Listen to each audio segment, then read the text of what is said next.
तब तक लाला ने चोरी की लीला प्रारंभ नहीं की थी। एक दिन खेल खेल में अपने समस्त ग्वाल बालों के संग में ही लाला खेल रहे थे। इतने में 2-4 ग्वाल बालों को पकड़ करके धक्का दिया। वे ग्वाल बाल सब नीचे गिर करके रोने लगे। कन्हैया ने कहा अब यहाँ में रोना थोड़ी चाहिए, खेल खेल में तो लगती रहे। अरे हम सब गोकुल में रहे, घी खावे, दूध दही पीवे, मक्खन खावे, हम सबन को तो मजबूत रहना चाहिए। ग्वाल बालों ने कहा लाला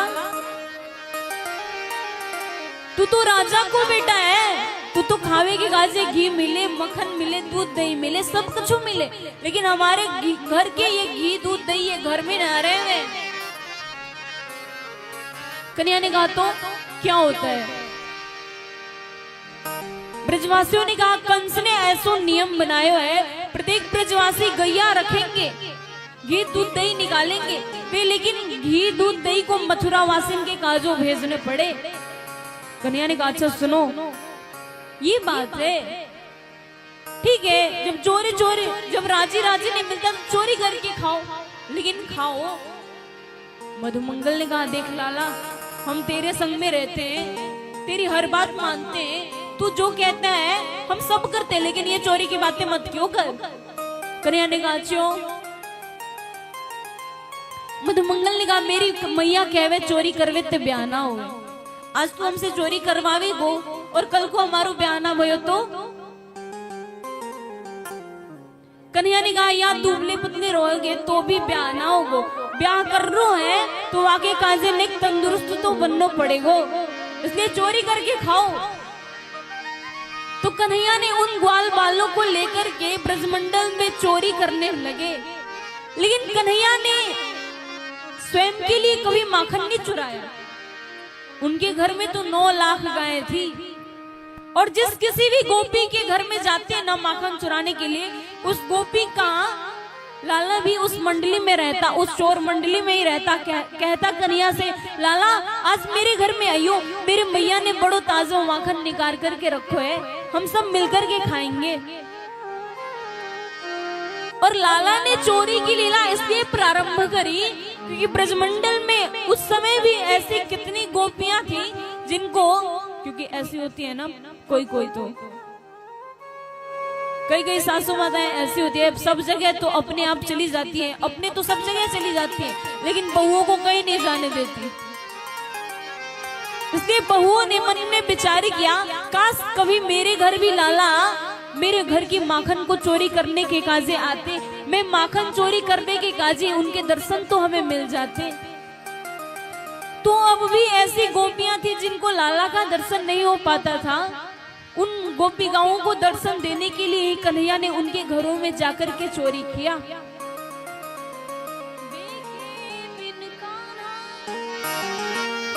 देखे बिन कान्हा जब मन नहीं माना, इन आंखों से आज हमने ब्रह्म पहचाना है, कृष्ण पद कमलों में मन को लगाना, ये गोपियों का ताना उलाहना तो बहाना है।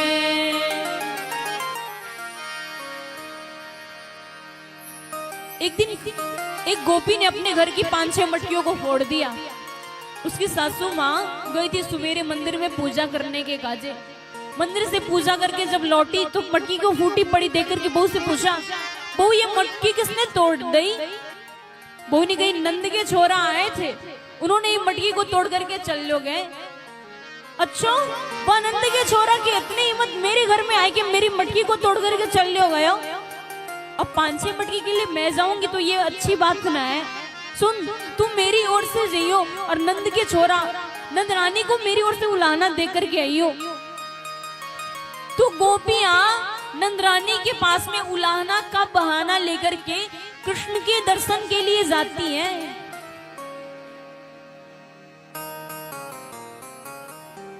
एक गोपी ने अपने घर की 10 मटकियों को फोड़ा, किसी ने 15, एक गोपी ने तो अपने घर के समस्त मटकियों को ही फोड़ दिया। उसकी मैया ने भेजा जाकर के कह करके ये उद्यम को ये नित्य आकर के हमारे घरों में उद्यम करता है। चौक पे आकर के समस्त गोपियां मिल गई और आकर के कहने लगी, नंद रानी तेरो लाला जबर भयो रे, नंद रानी तेरो लाला जबर भयो,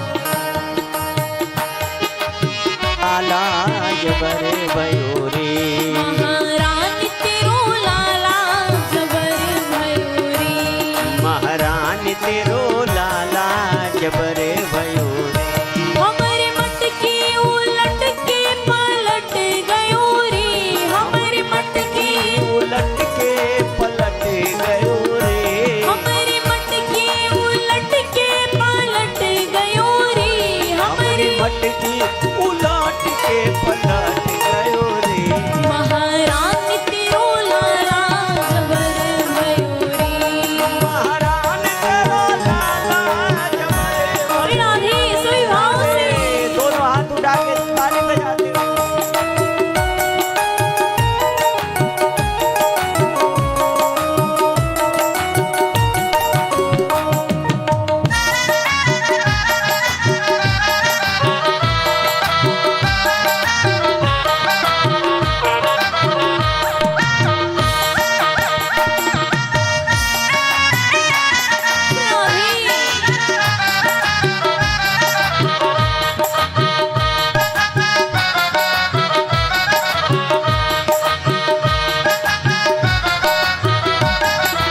घर घर में आकर के माखन चुरावे, घर घर में आकर के माखन चुरावे, घर घर में आकर के माखन चुरावे, घर घर में आकर के माखन चुरावे, खावे सो खावे जमी पे गिरावे, खावे तो खावे जमी पे गिरा, मैया रोके तो हमको खटक गयो रे, मैया रोके तो हमको खटक गयो रे, नंद रात तेरो लाला जबर भयो रे, नंद रानी तेरो लाला जबर भयो रे,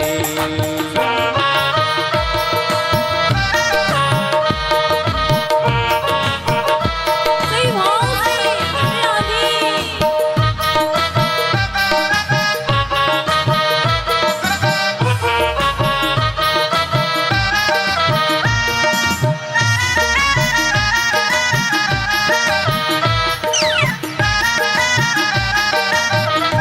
श्री राधे।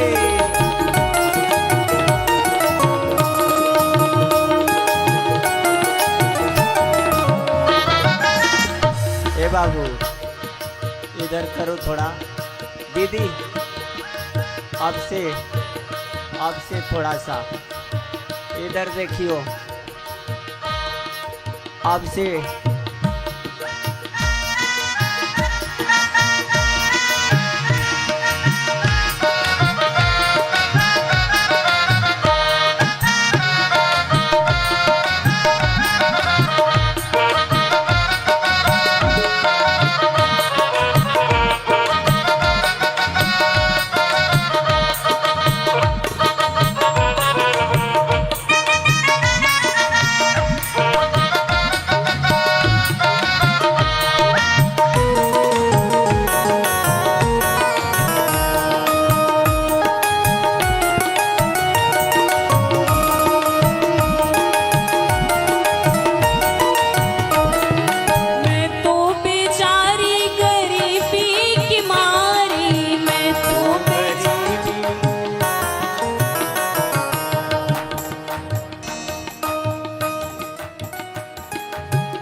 गोपियां आकर के मिल गई और जाकर के नंदरानी